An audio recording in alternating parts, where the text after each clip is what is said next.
Sayyidina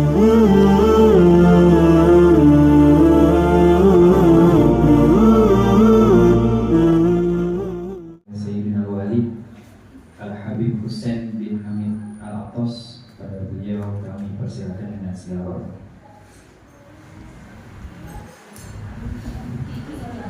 A'udzu billahi minasyaitonir rajim.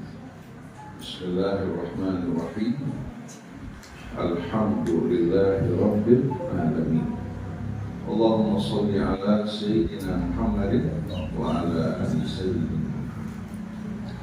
Assalamu alayka ya Rasulullah. Assalamu alayna wa ala ibadillahi shalihin. Wassalamualaikum warahmatullahi wabarakatuh. Allahumma atina min indika rahmah wa 'allimna min ladunka ilman nafi'an wanfa'na bima 'allamtana. Allahumma ihdina subulas salam wa akhrijna minal dhulumati ilan nur wa ihdina ila siratikal mustaqim.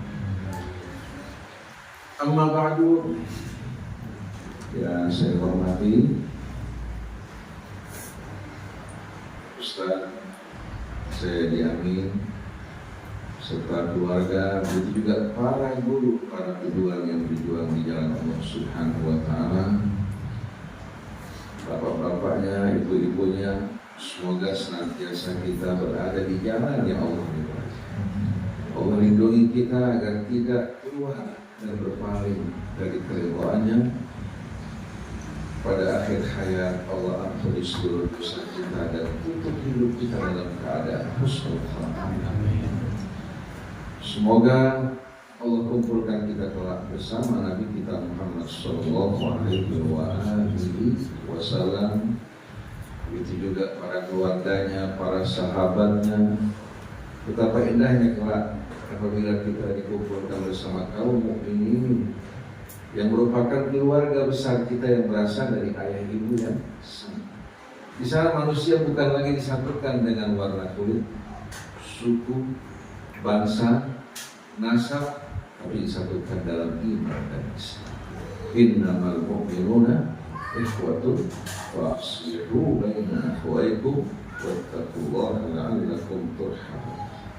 Oleh karena itu, untuk bisa merayakan kemuliaan tersebut, di dunia kita harus bersatu, bersaudara, berkumpul bukan atas dasar isma-isma tadi, tapi atas dasar iman dan Islam. Jangan lihat warna kulit, jangan lihat suku, jangan lihat bangsa, tapi atas dasar iman dan Islam kita bersatu, bekerja sama hingga tidak sia-sia hidup kita dalam kehidupan. Nah, sebelum kita awali kajian kita, mari bersama-sama kita membaca umum. A'udzu billahi minasy syaithanir rajim. Bismillahirrahmanirrahim. Alhamdulillahi rabbil alamin. Ar-Rahmanir Rahim. Maliki yaumiddin. Iyyaka na'budu wa iyyaka nasta'in. Ihdinas siratal mustaqim. Siratal ladzina an'amta 'alaihim ghairil maghdubi 'alaihim waladdallin.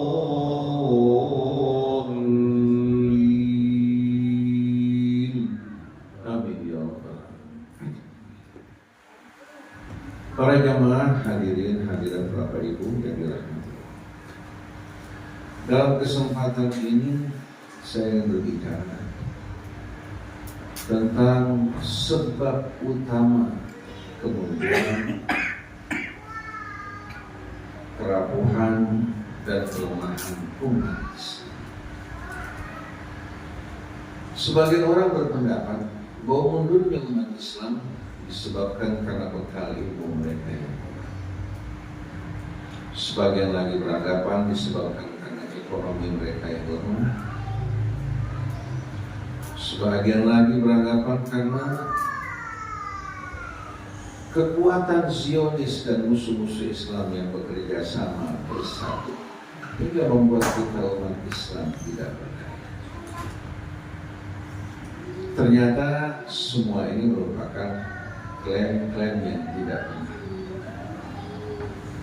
Kita semua tahu ketika Nabi kita Muhammad SAW diutus, pada saat itu masyarakat Islam belum ada. Yang ada hanya kaum musyrikin. Kemudian di keliling mereka terdapat para ahli kitab. Kaum musyrikin merupakan masyarakat yang benar-benar tenggelam dalam jahiliyah. Dibandingkan dengan Bapak Ibu saat ini, perbedaannya langit bumi. Dari sisi pendidikan, pengetahuan, kemudian dalam keyakinan tidak dapat dibandingkan kaum musyrikin yang tenggelam dalam kejahilian. Artinya umat yang dihadapi Nabi ini umat yang kualitasnya lebih rendah dibandingkan kualitas kita kaum muslimin saat ini.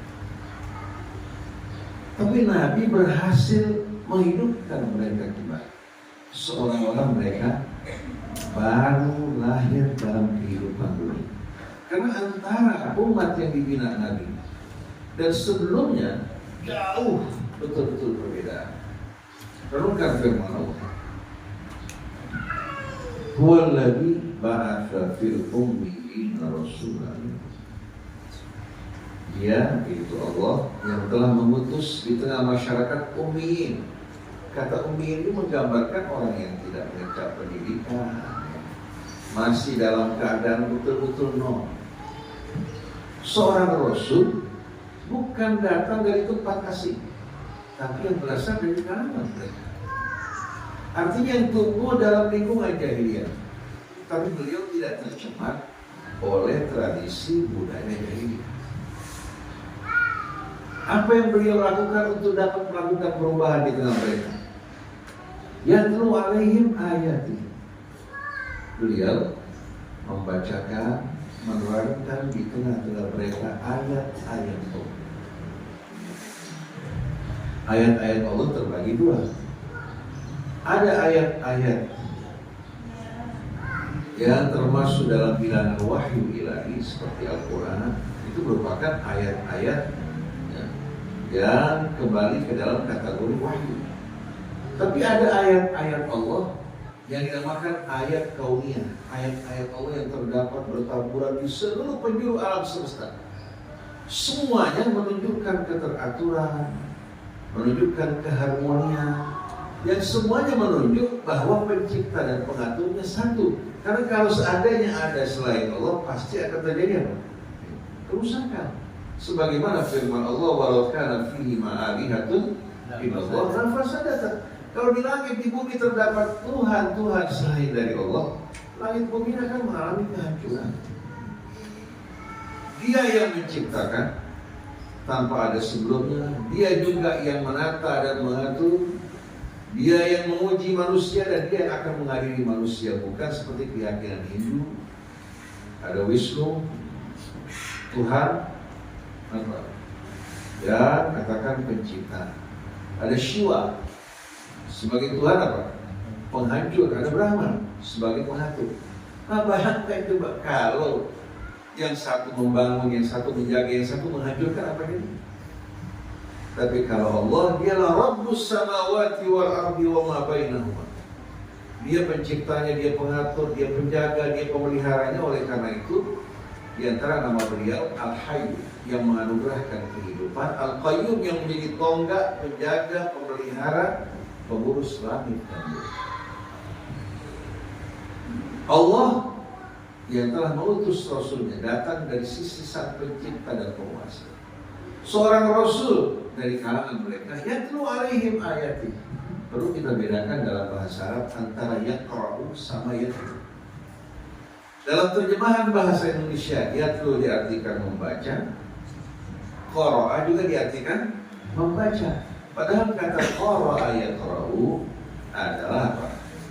Bacaan dalam bentuk suara, ya, bisa dibacakan ayat-ayat Allah. Tapi kalau tala yatlu, sebetulnya arti asalnya mengiringi dan mengikuti. Wasyamsi wa duhaha wal qamari, demi matahari dan cahaya dan bulan yang mengiringinya, karena bulan tidak bercahaya dengan sendirinya, tapi bulan memantulkan cahaya matahari ke bumi pada saat matahari terbang. Jadi yatlu alaihim bukan hanya membacakan, tapi menerangkan dan memberikan contoh. Jadi yang pertama mengamalkan Al-Quran adalah Nabi kita Muhammad SAW, kemudian orang yang beriman yang mengikuti beliau. Karena kalau Nabi hanya membacakan, hanya mengajarkan, tapi tidak mencontohkan dengan mengikutinya, maka dakwah beliau akan lemah. Seperti sekarang, ulama berbicara, berceramah di sana sini, tapi sayangnya ulama itu sendiri tidak mengamalkan apa yang disampaikan, hingga membuat umat terkagum-kagum dengan ceramahnya, tapi dalam waktu yang sama tidak memiliki contoh yang menjadi idola buat mereka semua. Quran sebagai Islam konseptual. Lalu Islam aktualnya mana? Belum dicontohkan oleh Rasul, keluarga Rasul, para sahabat Nabi. Kalau sekarang kita kehilangan Islam aktual yang tampil di tengah-tengah kita semua. Jadi Rasul bukan hanya membacakan, tapi memberikan contoh. Begitu juga seharusnya para ulama. Mereka bukan hanya bertugas membacakan, tapi menjadi contoh di tengah-tengah. Nah, dari pencerahan dan contoh Nabi kita Muhammad SAW terjadi perubahan di tengah bangsa Arab. Wa yuzakkihim, zakka yuzakki dalam bahasa Arab diambil dari kata zaka yasku yang artinya bersih dan tumbuh. Jadi bukan hanya berarti suci bersih seperti kata tahur yathur, tapi bersih suci. Setelah bersih dia akan tumbuh dengan lebat seperti seorang petani yang membersihkan lahan. Setelah dibersihkan lahan, dibajak, kemudian mereka menanam benih-benih mereka di atas tanah yang subur. Maka muncul tunas-tunas yang tumbuh dengan subur hingga menjadi pohon yang betul-betul sempurna. Itu merupakan makna ganda yang menunjukkan makna dari kata zakat Yesus. Oleh karena itu dalam buku-buku fikih sering kita mendengar az-zakah makna al-taharah wan nama, suci dan tumbuh. Jadi maknanya bukan hanya satu, dia memiliki makna ganda. Nah, apa yang terjadi tengah bangsa Arab ini? Begitu Nabi membacakan ayat Allah, memberikan contoh di antara mereka, dan ajaran Nabi merupakan ajaran keadilan. Oleh karena itu yang digarap oleh Nabi bukan para pembesar, semua orang. Dan ternyata yang banyak menyambut dakwah Nabi kaum mustad'afin seperti Bilal. Pemuka Quraisy ada, tapi tidak sebanyak orang-orang yang lemah, yang tertindas. Datang Islam memberikan payung bagi mereka, yang menaungi mereka, kemudian mengangkat martabat mereka. Tadinya Bilal seorang hamba sahaya, Salman Al-Farisi seorang hamba sahaya. Begitu masuk ke dalam Islam, kedudukannya langsung naik menjadi sahabat Rasul. Mereka sahabat Rasul. Ini tidak akan dikenal sama sekali pada masa-masa sebelumnya. Bagaimana Nabi memuliakan orang yang di bawah. Salman Al-Farisi diperebutkan oleh kaum Muhajirin dan Ansar. Kaum Muhajirin mengatakan kamu dari kami, hijrah dari Persia. Kaum Ansar mengatakan tidak, kamu dari kami. Rasulullah mengatakanlah Salman minna ahli bait, Salman dari kami, keluarga Nabi. Karena keluarga Nabi itu bukan dilihat dari darah, dari ittiba. Dia layak untuk masuk dalam keluarga Nabi. Oleh karena itu Bapak Ibu semua, kalau mencintai Allah Rasulnya, mengikuti petunjuk Rasul, bisa masuk dalam keluarganya. Sebagai bukti, istri Nabi gelarnya apa? Ummul Mukminin. Semuanya ummahatul, artinya ibu-ibu orang yang beriman siapa? Kalau ada ibu ini, bapaknya siapa? Rasul kan? Oleh karena itu, beruntung sekali kita dalam petunjuk Allah. Apabila kita beriman dan patuh mengikuti dan bukan petunjuk beliau, kita bukan orang-orang yang rendah hati, tapi orang yang dimuliakan. Tapi walaupun orang memiliki hubungan darah dengan Rasul, tidak mengikuti Rasul, Allah akan berkata padanya persis seperti Allah berkata pada Nuh, innahu laisa min ahli, innahu amalun ghairu shalih. Oleh karena itu kata ahlul bait itu bukan terbatas hanya orang yang punya hubungan saudara, tapi yang seiman. Dalam Quran perhatikan coba penggunaan kata ahlul bait. Warajjainahu wa ahlahu illa imra'atah, kami selamatkan ya, dirinya dan keluarganya kecuali istrinya, yaitu istri Nabi Allah Lut, termasuk istri Nabi Nuh. Tapi yang beriman diselamatkan, mereka menjadi ahli ya, yang berkumpul di sekeliling Nabi dan Rasul yang diutus oleh Allah. Jadi orang menjadi seorang keturunan Rasul, katakan mendapatkan gelar Habib sekarang ini digeger nih, bukan berarti mulia kecuali kalau dia mengikuti dan mencontoh kakek. Kalau tidak, sama dengan siapa? Dengan anak dari Nabi Nuh, sama dengan paman Nabi Abu Lahab. Oleh karena itu saya heran kalau orang yang bukan berasal dari keturunan Rasul merasa rendah diri. Kenapa? Kalau kamu beriman, kamu mengikuti Rasul, kamu lebih mulia daripada orang yang punya hubungan darah tapi tidak apa? Tidak beriman. Kalau saya diberikan pilihan sebagai keturunan Rasul, tapi dengan kualitas iman dan Islam yang rendah, tapi sebagai seorang seperti Bilal yang bukan dari kalangan yang berasal dari Rasul, tapi dengan kualitas iman Islam seperti beliau, saya pilih untuk menjadi seperti Bilal. Ini yang harus kita pahami. Oleh karena itu amat menjijikkan kalau sebagian orang membanggakan nasabnya, sebagian lagi merasa minder dan rendah diri. Kebodohan luar biasa. Karena Allah jelas-jelas mengatakan, ya ayuhan nas, inna khalaqnakum min dzakarin wa untha wa ja'alnakum syu'uban wa qabaila inna akramakum indallahi atqakum. Ini penegasan dari Allah, basa-basi apa benar? Ini yang harus kita pahami. Maka tidak akan muncul lagi orang yang bangga dengan nasabnya, bangga dengan hartanya, bangga dengan kedudukannya. Karena yang mulia bukan semua itu. Iman, Islam, dan takwa yang memuliakan seseorang.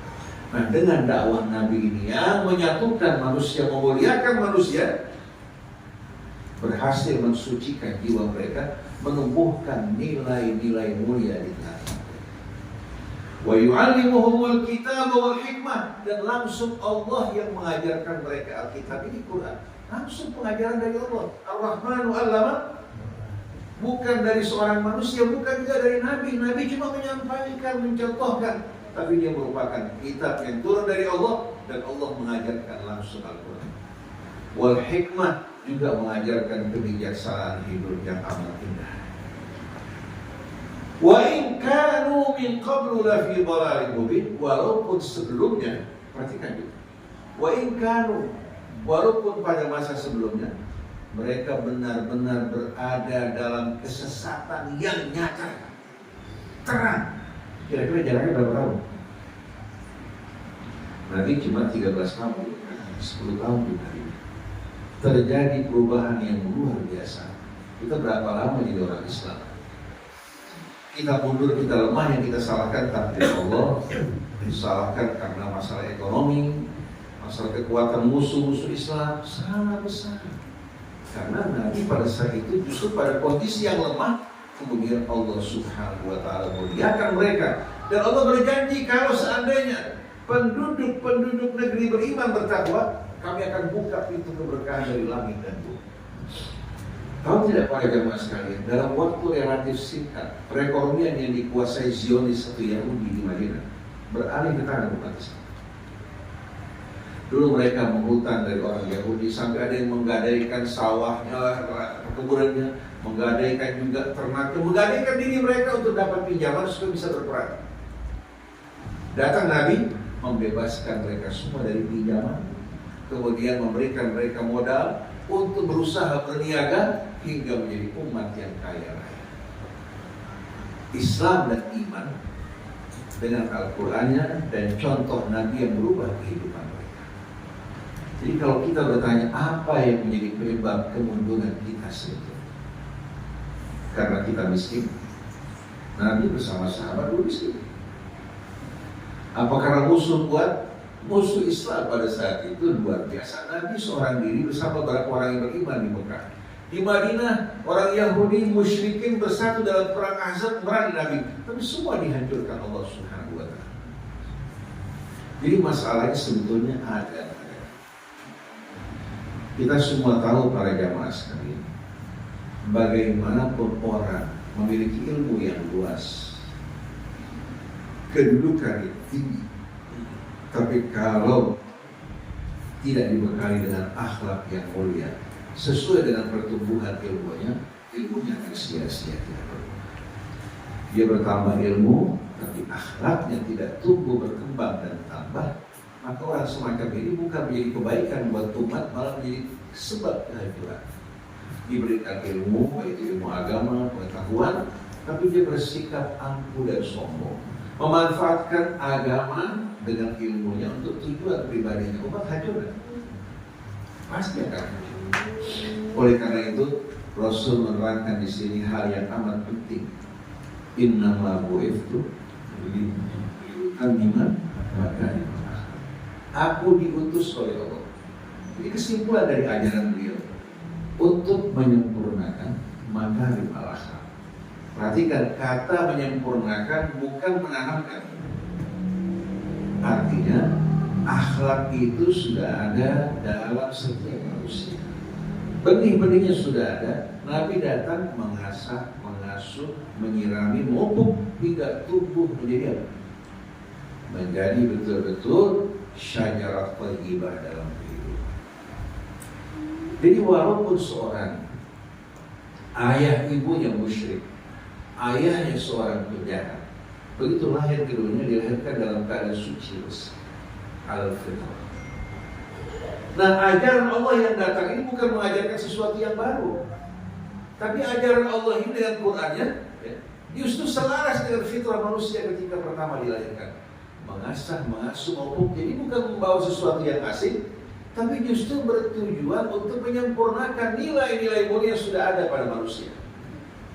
Pada ayat 30 surat Rum, Allah berfirman, fa'aqim wajhaka lid-dini hanifah. Luruskan wajah kamu dalam menjalani agama dengan lurus. Fitratullah allati fatara an-nas 'alaiha. Ajaran Allah ini sejalan dengan fitrah manusia. Manusia diciptakan fi ahsani taqwim. Tujuan dari Al-Quran, dari misi Rasul, bagaimana untuk meluruskan kembali jiwa manusia menyimpang disebabkan pengaruh tradisi, budaya dan lain sebagainya. Allah wadzalika ad-dinul qayyimah. Inna hadzal Qur'an yahdi lillati hiya aqwam. Aqwam juga itu bayyinah, asalnya juga wow. Karena dia apa? Bayyinah. Tapi karena wow dan dia bertemu, dirubah wow menjadi ya, kemudian diilgham menjadi bayyinah. Seperti sayyid, dari sadaya sudu dulu menjadi sayyid. Jadi tujuan Quran diturunkan untuk menjaga agar fitrah manusia, jiwa manusia dalam keadaan lurus bersih. Karena pengaruh pendidikan lingkungan yang merusak seperti saat ini. Akibat gadget, pergaulan bebas, akhirnya membuat jiwa manusia yang tadinya lurus cinta kebaikan, akhirnya berbelok dari kebenaran. Nah, tugas Nabi mengembalikan manusia ke dalam fitrahnya, menyempurnakan akhlak dan pengertian. Nah, kalau saya bertanya pada para jamaah dan ibu-ibu sekalian, apa itu akhlak? Apa bedanya antara akhlak dengan etika atau etos? Apa kira-kira bedanya antara akhlak dan etos atau etika? Karena sering sebagian kita menerjemahkan akhlak dengan etika. Padahal sebuah kesalahan fatal sebetulnya. Dalam bahasa Latin, etos itu berarti kedok. Etos berarti kedok. Oleh karena itu etika ini sebetulnya merupakan nilai-nilai akhlak yang baik, tapi tidak mengakar ke dalam, dia hanya sebatas permukaan. Oleh karena itu ada etos kerja, etos marketing. Kalau bapak ibu pergi haji ke tanah suci atau pergi ke luar negeri naik pesawat, begitu pesawat disambut sama pramugari, disambut dengan baik, diantar ke kursi masing-masing. Bila di udara butuh minuman, kita pencet bel, dia akan hidangkan untuk kita. Betul tak? Kita sakit, mereka akan berupaya untuk membantu kita. Bahkan terkadang pesawat dipaksa turun mendarat darurat untuk menyelamatkan orang yang berada dalam kondisi yang parah. Seperti pasien mengalami serangan jantung tidak mampu ditangani, mereka terpaksa turun untuk menyelamatkan orang itu. Itu aturan penerbangan. Begitu Bapak turun dari pesawat, ketemu sama mereka, pramugara, imigrasi, atau ketemu di pasar, kira-kira apa yang dilakukan sama nggak sama yang dilakukan di pesawat? Atau kita beli keramik ke toko-toko keramik, begitu masuk disediakan kursi, disediakan minuman, disambut dengan lembut dan hangat, membuat kita yang tadinya nggak mau beli, kita beli. Betul nggak? Kalau ketemu kira-kira di luar, dia akan perlakukan sama nggak? Nah, yang mereka lakukan itu namanya etos kerja atau etos marketing, di mana pelayanan mereka itu bukan mencerminkan akhlak mereka yang sebenarnya, karena itu hanya dilakukan pada saat-saat mereka bertugas. Tapi kalau akhlak itu diambil dari kata kholaq, yang artinya merupakan apa? Ciptaan. Nah, al-khalqu ini ada yang bersifat maddi, ada yang bersifat ma'nawi.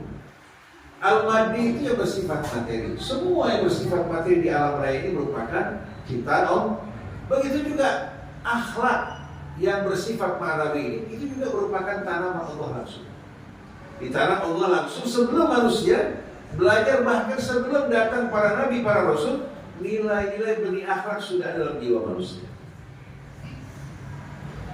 Sebagaimana tadi Quran sebutkan, laqad khalaqnal insana fi ahsani taqwim. Karena manusia dalam perjalanan hidupnya melakukan berbagai macam penyimpangan atau pengaruh pendidikan dan lingkungan, thumma radadnahu asfala safilin. Allah nggak mengatakan thumma radadtuhu, thumma radadnahu. Dan kita harus ingat, kata thumma di sini itu menunjukkan jeda waktu yang panjang. Dalam bahasa Arab berbeda, huruf ataf itu ada yang langsung, ya, susul menyusul, ada yang menunjukkan waktu ini. Kalau seorang mengatakan ja Abu Bakrin, maka kita mengatakan fa Umar, datang Abu Bakar disusul dengan Tapi kalau ja Abu Bakrin, kemudian datang Umar bin Abdul Aziz, jaraknya begitu lama, kita tidak mengatakan fa Umar bin Abdul Aziz, tapi thumma Umar bin Abdul Aziz. Begitu juga manusia tidak dengan serta-merta diterbalikan oleh Allah menuju asfal safilin, tapi setelah dia berjalan dalam perjalanan hidupnya, dia tidak mengikuti petunjuk Allah, tidak beriman kepadanya, tidak bertakwa, sesuai dengan perbuatannya Allah perlakukan. Tempatnya dulu fi ahsani taqwim, disebabkan karena dia ingkar dan kafir, Allah tempatkan fi asfalis safilin. Oleh karena itu Allah gunakan kata radad. Allah yang menghukum, tapi yang menjadi pelaku siapa? Manusia. Buktinya apa? Illal ladzina amanu wa amilus shalihat. Dikecualikan dari kondisi yang rendah tersebut orang yang beriman beramal soleh. Berarti yang beriman beramal soleh ini akan tetap dalam keadaan fi ahsani taqwim, yang dikembalikan oleh Allah yang tidak beriman, yang hidupnya tidak mengerjakan amal soleh. Jelas kan? Jadi jangan bilang bahwa Allah Subhanahu wa ta'ala yang menetapkan tanpa dasar keadilan dan kebenaran. Tidak. Allah maha adil. Bahkan bukan hanya adil, maha pemurah. Nah, kalau kita baca surat Asy-Syams, saya ingin bapak-bapak ibu-ibu sekalian bukan hanya mendengarkan ceramah atau mendengarkan cerita, saya ingin memahami Al-Quran dan nilai-nilai. Saya mulai zaman di Mesir dulu, saya selalu punya kecenderungan terhadap Al-Quran. Dan dari mulai pulang sampai sekarang, saya hanya mengajarkan Al-Quran. Kalau menyampaikan fikih juga di bawah ranah Al-Quran. Karena Quran ini yang menjadi pedoman Nabi kita dalam mengeluarkan umat manusia dari kegelapan menuju kehidupan yang terang benderang. Dan Quran itu milik semua umat Islam. Tapi kalau buku-buku tulisan manusia, ya sebagian memegang, sebagian menolak. Betul tak? Bismillahirrahmanirrahim. Wa nafsin wa ma sawwaha fa alhamaha fujuraha wa taqwaha. Qad aflaha man zakkaha wa qad khaba man dassaha. Renungkan ayat ini hari sekali. Demi jiwa. Ini jiwa ini eksistensi kita yang paling utama. Karena tubuh tergantung perintah jiwa. Tergantung jiwa kita memerintahkan. Bisa mengarahkan kita ke arah kebaikan, mengarahkan juga kepada keburukan. An-nafsul mutmainnah akan mengarahkan kita menuju Allah. Tapi kalau an-nafsul ammarah bisu akan mengarahkan kita mengikuti syaitan. Demi jiwa, wa ma sawwaha, dan bagaimana Allah menciptakan jiwa manusia dalam kondisi yang penuh keseimbangan, kesempurnaan yang dinamakan fi ahsani taqwim. Fa'alhamaha fujuraha wa taqwaha. Ini yang sering disalah pahami. Sebagai orang memahami ayat ini, Allah yang mengilhami dia untuk bertakwa, yang mengilhami dia juga untuk melakukan perbuatan. Ini yang benar hari sekalian. Kata fa'alhamaha fujuraha wa taqwaha, Allah secara ilham sebelum Nabi datang, sebelum belajar dan berpendidikan, secara ilham menanamkan dalam jiwa manusia naluri yang membantu dirinya membedakan mana fujur, mana takwa. Saya mau tanya kepada Bapak Ibu, kalau orang pertama kali berbohong, hatinya gelisah. Orang pertama kali megang perempuan yang bukan muhrimnya, atau sebaliknya perempuan dipegang oleh laki-laki yang bukan muhrimnya, hatinya bisa. Bisa. Orang pertama kali korupsi, ketakutan. Kalau sudah mengerjakan berulang kali hingga nyadik, orang bilang itu jadi kebiasaan. Akhirnya jiwanya tertutup, bukan hilang, jiwa tertutup. Tapi nanti kalau sendirian di malam hari atau sedang mendengarkan peringatan-peringatan, hatinya akan bergelisah. Maka rata-rata koruptor walaupun kaya, rumahnya mewah, mobilnya mewah, susah dulu. Gelisah luar biasa hatinya. Tahu nggak sekalian, yang datang konsultasi kepada saya masalah-masalah kejiwaan bukan orang miskin. Orang miskin paling kata, Ustaz, bisa nggak bantu saya dalam persoalan, ada masalah. Kalau orang kaya, Ustaz, saya punya hati bisa, nggak bisa tidur. Selalu masalah seperti ini. Kenapa? Karena mereka bekerja bertentangan dengan Tuhan. Jiwa Allah, jiwa manusia diciptakan Allah dengan penuh keseimbangan ini menolak perbuatan-perbuatan yang tidak benar. Jadi kalau orang melakukan perbuatan yang tidak benar, jawabannya error. Seperti orang memasukkan data yang salah, akibatnya apa? Orang memasukkan data yang salah di komputer, kira-kira hasilnya keluar nggak? Datanya tidak sesuai, itu akan keluar sama sekali. Begitu juga jiwa manusia. Di saat manusia berbuat yang buruk, walaupun kelihatan orang memuji dirinya, menyanjung dirinya, tapi hanya Allah yang tahu hidup dan gelisah yang luar biasa. Saya ketemu beberapa wakil rakyat, kaya raya, rumahnya mewah, tapi hatinya tidak tenang. Dia berzikir di masjid itu berjam-jam. Bukan berzikir dalam rangka untuk apa? Untuk kembali kepada kebenaran, untuk menghilangkan kegelisahannya. Dia nyumbang untuk membangun masjid, pembangunan sekolah, bukan karena mengharapkan ridha Allah, bukan, tapi ingin supaya kegelisahan di hatinya hilang. Apalagi ulama yang bisa jadi sama. Kasih buatan ulama, si ulama doakan dia, ampuni dosanya, dipanjangkan umurnya, bukan menasihati dia, tapi si ulama kerja sama bersama dia.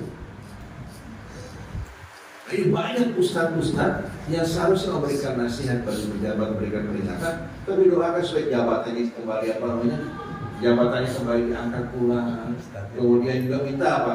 Supaya diberkahi rezekinya. Padahal rezeki yang haram. Bahaya kan? Kan bahaya sekali kan? Nah ustaz ini sama pejabatnya sama-sama di akhirat kan? Yang satu mempromosikan, yang satu dipromosikan, dua-duanya dalam kemurkaan Allah Subhanahu wa Ta'ala. Saya pernah diundang oleh satu menteri dalam pertemuan besar. Dia jabatannya sudah hampir berakhir. Lalu para hadirin semuanya berharap dia diangkat kembali.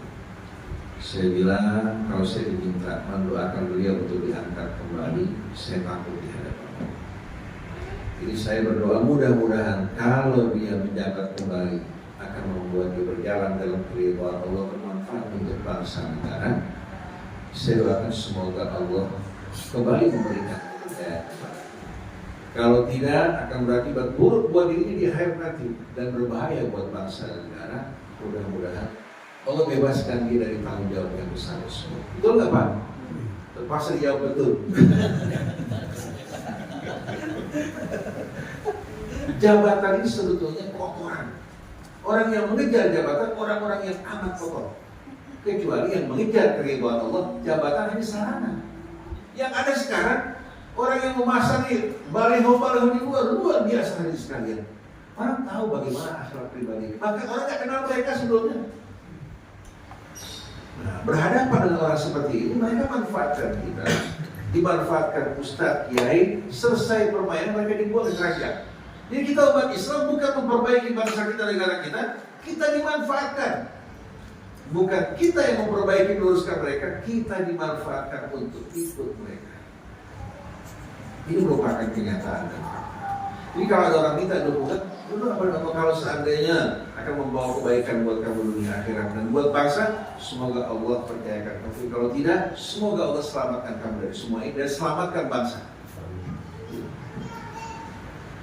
Jadi fa'alhamaha fujuraha wa taqwa, dari mulai manusia lahir, bahkan sebelum manusia ini berpendidikan, Allah sudah tanamkan dalam jiwanya ma'rifat al-fujur wa taqwa. Mana yang taqwa, mana yang fujur, dia sudah tahu. Oleh karena itu ketika Nabi menyampaikan dakwahnya, sebetulnya mengetuk hati nuraninya. Kita kalau dengar kebaikan orang sampaikan, kira-kira hati terketuk. Tapi kalau orang bicara ingin membuli kita, mempolitisir kita juga tahu dia orang bohong. Betul tak? Sebetulnya manusia sudah tahu bari insan ala nafsihi basirah walau alqamar. Walaupun beralasan macam-macam, dia tahu kalau dia bohong. Yang paling menyedihkan bukan berbohong pada orang lain, berbohong pada diri sendiri. Karena ketahuan. Betul tak? Bisa dia menebar janji macam-macam, dia tahu. Itu sebuah bohong. Karena dalam politik, bohong itu bahagian dari apa? Sesuatu yang harus dilakukan. Tapi kalau ulama nggak boleh bohong. Tugas dia menyampaikan amalan Allah. Fa'alhamaha fujuraha qad aflaha man zakkaha. Yang selamat dari manusia, yang Allah anugerahkan jiwa yang begitu penuh keharmonian, yang mensucikan jiwa. Allah nggak mempergunakan kata tahharaha, tapi qad aflaha man zakkaha. Sungguh beruntung, sukses, selamat orang yang mensucikan jiwanya, kemudian otomatis tumbuh nilai-nilai mulia dalam hatinya. Seperti Bilal, walaupun disiksa, dianiaya, disuruh kembali kepada kesyirikan, dia menolak. Bahkan Yasir dimasukkan besi panas ke dalam tubuhnya, melalui tubuhnya hingga mati, dan istrinya tidak bergeser sedikit pun. Kenapa? Karena hatinya sejalan dengan kebenaran yang ditemukan, dengan kemuliaan yang Allah anugerahkan. Tapi kalau orang dalam kewaliman, kebatilan, walaupun dia menang, tapi sebetulnya dia hidup menjurumuskan dirinya ke dalam kewaliman yang luar biasa. Sampai Abu Jahal ketika dia menangis, Rasulullah membacakan Al-Quran bersama Abu Sufyan. Abu Sufyan bertanya, kenapa kamu tidak menerima dakwahnya? Dijawab oleh Abu Jahal, mentang-mentang dia sepupu kamu. Kenapa Allah harus turunkan Quran pada yatimin yatama Quraisy? Kenapa bukan kepada para pemuka-pemuka Quraisy? Karena Nabi Muhammad kan yatim, gak punya harta, gak punya sama sekali kemampuan. Ini masalahnya masalah kecemburuan, bukan masalah benar salah. Sungguh beruntung orang yang bagaimana? Yang mensucikan jiwa. Dia tidak terpengaruh oleh situasi, tradisi, dan kondisi, tapi ingin menyesuaikan dirinya dengan keridhaan Allah. Wa khaba man dasar, sungguh rugi sia-sia. Semua perjuangannya sia-sia, akan mengecewakan dirinya. Orang yang menginjak-injak dan menodai jiwa. Dasa ya dusu, ya, dengan dasa idasi artinya sama. Karena alif itu pengganti dari sin. Di dasa artinya menginjak. Nah, orang menginjak-injak dirinya dengan apa? Dengan perbuatan hina, perbuatan rendah. Kalau orang membolimi dirinya hingga dia katakan di penjara, disiksa, itu bukan menginjak-injak dirinya, kehormatan buat dia. Tapi kalau dia melakukan perbuatan rendah, apalagi kalau ulama, kiai, habib melakukan perbuatan yang rendah, Allah Subhanahu wa Ta'ala betul-betul memalukan diri. Dia menginjak-injak kehormatan sendiri dengan ulah perbuatan. Ya benar Adam, innama hiya a'malukum wahsihalakum, wahai anak Adam, ini semua amal kalian. Saya hanya mengumpulkan, tidak menambahkan sesuatu, tidak mengurangi pula kebaikan kalian. Faman wajada khairan falyahmadillah, yang menemukan kebaikan hendaknya dia memuji Allah, bersyukur padanya. Wa man wajada ghaira dzalik, siapa yang menjumpai kebalikannya, fala yalumanna illa nafsa, jangan salahkan takdir Allah, salahkan dirinya yang tidak mau menyambut seruan Allah Subhanahu wa Ta'ala. Ini para jamaah sekalian, bedanya akhlak dan etos. Kalau etos itu kedok, hanya sebatas permukaan, bisa berubah-ubah. Tapi kalau akhlak, dia jujur pada saat bekerja, di rumah juga dia jujur, bersama dirinya jujur. Oleh karena itu akhlak dalam Islam bukan hanya sekedar formalitas. Ada akhlak bersama Allah. Seorang hamba bagaimana di hadapan Tuhan yang menciptakan diri. Syukur merupakan akhlak yang tertinggi dari seorang hamba kepada Allah. Kemudian akhlak bersama Rasul, selaku seorang pemimpin tidak mendahului Rasul, tapi dia selalu sebelum melangkah bertanya apakah sejalan dengan Rasul atau tidak. Ya ayyuhalladzina amanu la tuqaddimu baina yadayillahi wa rasulihi. Wahai orang yang beriman, jangan kalian nyelonjong orang bertanya bilang melangkahi Allah dan Rasul. Kata orang Depok boleh nyelonjong enggak? Soalnya juga nyelonjong sebagai hamba masih nyelonjong di hadapan Allah dan Rasulnya. Jadi jangan kalian melangkahi Allah dan Rasul. Itu akhlak di hadapan Allah, di hadapan Rasul. Mengikuti beliau, mencintainya, itu merupakan akhlak yang amat. Kemudian akhlak bersama ayah ibu kita. Tidak ada yang lebih indah daripada Islam. Kita diperintahkan untuk berbuat baik terhadap ayah ibu kita walaupun dia musyrik. Walaupun musyrik. Dalam Quran ada nggak perintah untuk mentaati orang tua secara mutlak? Ada nggak perintahnya? Wa qadha rabbuka alla ta'budu illa iyyahu wa bil walidayni ihsana. Kalau diperintahkan taat pada orang tua secara mutlak bahaya. Orang tua suruh kita kafir kita ikutin. Suruh beli minuman keras diikutin enggak. Kita wajib berbuat kebaikan padanya. Kalau dia memerintahkan kita berbuat yang tidak benar, wa in jahadaka ala tusyrika bima laysa laka bihi ilmun fala tuti'huma. Dia perintahkan katakan orang beli minuman buat apa? Enggak boleh. Enggak boleh. Dia wajib. Mbak, dalam masalah ini saya enggak mau sama sekali. Ini perbuatan haram. Tapi yang lain yang halal sebetulnya. Dia tetap tidak kurang ajar pada orang tuanya, tapi yang nggak boleh kan itu. Ini juga membantu untuk meluruskan orang tuanya. Seorang ibu perintahkan anaknya menggolimi istrinya, padahal akhlak istrinya baik. Siapa mesti bilang, Ma, kalau saya lakukan menjerumuskan umi ke dalam hati. Ini berkaitan dengan hak orang. Saya nggak boleh karena mentaati ibu menggolimi orang lain. Oleh karena itu, berbuat ihsan kepada ayah ibu, walaupun ayah ibu kita seorang musyrik, itu merupakan kewajiban dalam Islam. Wa sahibhuma fid dunya ma'ruf. Sebagai syukur kita kepada kedua orang tua. Kemudian akhlak bersama manusia secara umum. Akhlak yang begitu indah yang Allah ajarkan kepada kita dalam Al-Quran. Coba baca suratul Hujurat. Akhlak bermasyarakat dalam suratul Hujurat amat indah. Waktu nggak mengizinkan ya, saya nggak. Nanti kapan-kapan kita ketemu insya Allah. Kita bersama-sama mengkaji Al-Quran. Ayat yang begitu indah, ya ayyuhalladzina amanu in ja'akum fasiqun binaba'in fatabayyanu ya ayyuhalladzina amanu la yaskhar qaumun min qaumin asa an yakunu khairan minhum. Kita dilarang untuk melakukan perbuatan-perbuatan yang mencederai anggota masyarakat kita atau masyarakat kita. Nanti insya Allah kita kaji bersama-sama suratul Hujurat. Akhlak bermasyarakat. Bukan hanya akhlak bersama manusia, akhlak bersama alam. Hewan tumbuhannya dilarang kita melakukan kerusakan. Wala tufsidu fil ardi ba'da islahiha. Sebelum ada Greenpeace, organisasi perlindungan terhadap alam ini, jauh-jauh hari Allah telah memerintahkan kita untuk menjaga dan tidak melakukan kerusakan ini. Wala tufsidu fil ardi ba'da islahiha. Ini merupakan ucapan Nabi Allah Syuaib kepada kaum. Oleh karena itu Nabi larang kita menganiaya hewan. Kalau hewan sedang berdiri, jangan diletakkan beban di atas pundak. Turunkan ke bawah waktu berjalan baru, dan jangan berikan beban di luar kemampuan. Dilarang untuk menganiaya binatang. Sampai Nabi menceritakan sebuah riwayat seorang wanita dihukum oleh Allah karena dia mengikat seekor kucing tanpa diberikan makan. Dan bagaimana diselamatkan oleh Allah, diberikan hidayah karena memberikan minum seekor anjing pada dia seorang pelacur. Artinya kita diajarkan untuk hidup betul-betul dengan akhlak pengertian luhur yang mengakar di hati kita, bukan hanya sekedar basa-basi kalau kita perlakukan sesama manusia dengan cara yang baik. Alhamdulillah Bapak Ibu dalam lingkungan pendidikan, lingkungan yang baik di Jakarta sekarang sudah mulai hilang lingkungan seperti ini.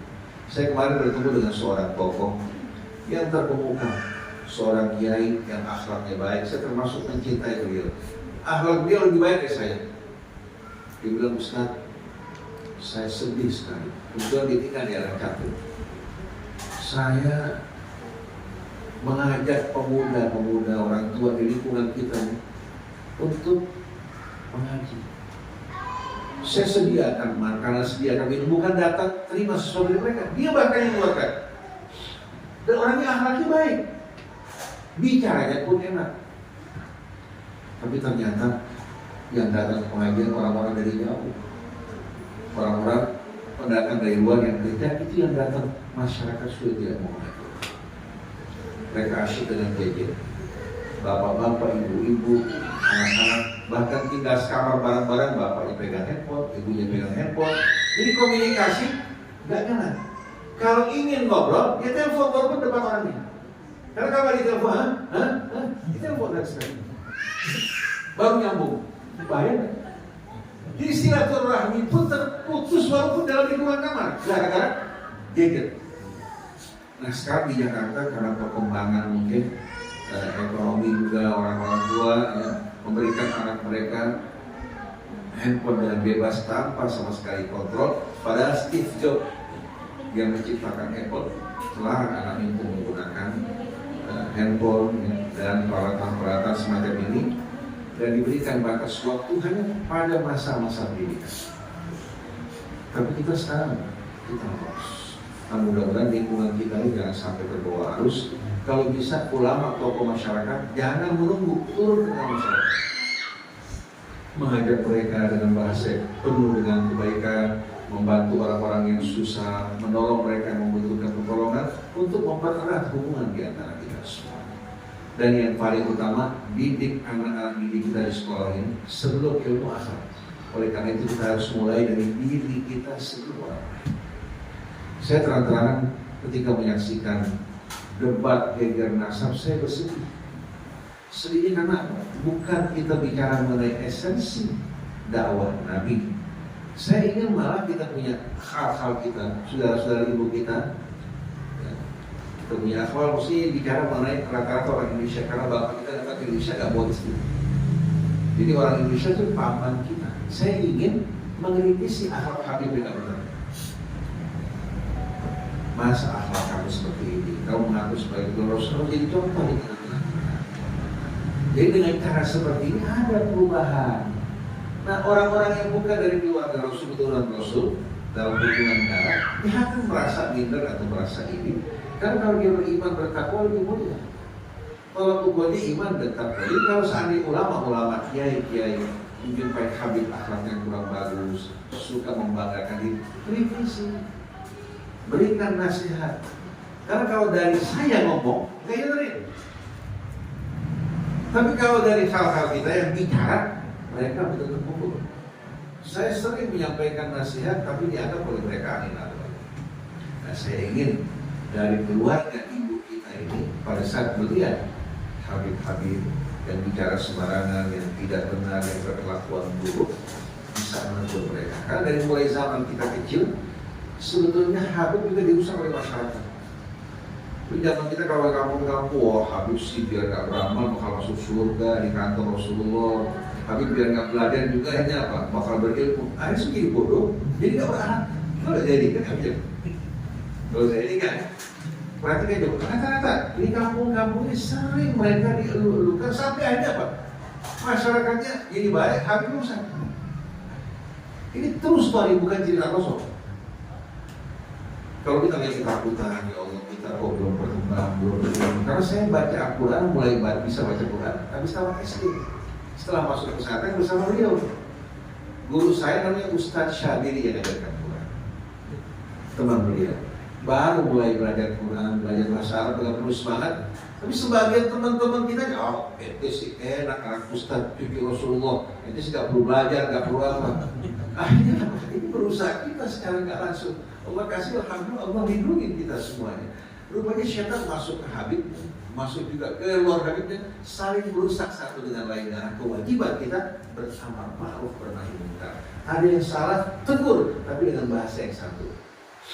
Nasihati mereka agar mereka semua bersama-sama kembali kepada Allah. Karena yang akan berkumpul sebagai keluarga Rasul yang beriman, bertakwa, walaupun berbeda asal usul. Demikianlah para jamaah sekalian, saya ketemu punya acara, agak terburu orangnya akan berangkat terbang ke Saudi pukul 12. Sebelum ini saya akan berangkat, insya Allah mudah-mudahan Allah Subhanahu Wa Taala ampuni dosa kita semua. Kemudian Allah limpahkan rahmat buat kita, keluarga kita. Dan yang paling penting Allah bantu kita untuk dapat mengikuti Rasul, mengikuti petunjuk Al-Quran. Allah Subhanahu Wa Taala jaga anak-anak kita. Yang laki-laki yang belum berpasangan, insya Allah dapat jodoh yang soleh, yang beriman. Ya, perempuan juga dapat suami yang soleh. Insya Allah minggu depan kita bisa nikahin anak saya. Insya Allah. Saya COVID kemarin menikahkan 4 anak perempuan. Datang orang lamar, saya nikahin langsung. Tidak ada makan anak dari dia lamar, saya nikahin langsung. Jadi 4 orang dan mengeluarkan biaya nggak banyak, sedikit. Saya bilang sama anak, mau rumah, ya, apa mau pesta besar-besaran, mau rumah. Kebetulan saya beli tanah murah dulu. Jadi saya bangun rumah anak-anaknya buat dia. Daripada kontrak, betul kan? Apalagi tinggal di mertua indah, ribut dan ujung-ujung. Allah kasih alhamdulillah uangnya daripada buat rame-rame. Saya bangunin rumah ala karya, tinggal bareng-bareng kita semua. Jadi mudah-mudahan kita bisa manfaatkan waktu kita dengan sebaik-baiknya. Kamu mau nikah, lagi di ruang, ada ruang serbaguna sini? Jadi ruang serbaguna. Ruang serbaguna ada di misalkan Allah. Iya bisa. Saya di Mesir, saya ingat di tempat Masjid Abbasiyah. Satu sholat Jumat, Syekh Hafiz Salamatar kita akan menikahkan 4 pasang pengantin. Khutbah Jumat, khutbah nikah, ribuan orang yang datang, tidak ada satu pun yang bergeser. Habis khutbah nikah, dinikahkan, semua mendoakan, pasangan pengantin pulang ke rumahnya, undang warga sekitar. Besok dijalani, nggak buang uang, nggak bikin undangan tuh, nggak pakai macam-macam. Yang penting bukan itunya acaranya, yang penting setelah kawin di mana dia mau tinggal, betul kan? Bawain hadiah yang bermanfaat, jangan hadiah-hadiah kado yang nggak berguna. Bawain penggorengan. Wah, saya paling suka dulu. Dibawain penggorengan, dibawain pulpen, dibawain panci, dibawain itu sampai sekarang hadiah udah 30 itu masih ada mas saya. Tapi kalau dibawain ini nggak bermanfaat kan sia-sia. Jadi insya Allah mudah-mudahan ya paling nggak pertemuan yang akan datang dan yang kawin lagi. Tapi yang udah kawin jangan. Aja saya diserimpul dulu. Demikian para jamaah sekalian, mudah-mudahan kita berjumpa kembali dalam keridhaan Allah Subhanahu Wa Taala. Bismillahirrahmanirrahim. Alhamdulillahirabbil alamin. Allahumma shalli ala Muhammadin wa ali Muhammad.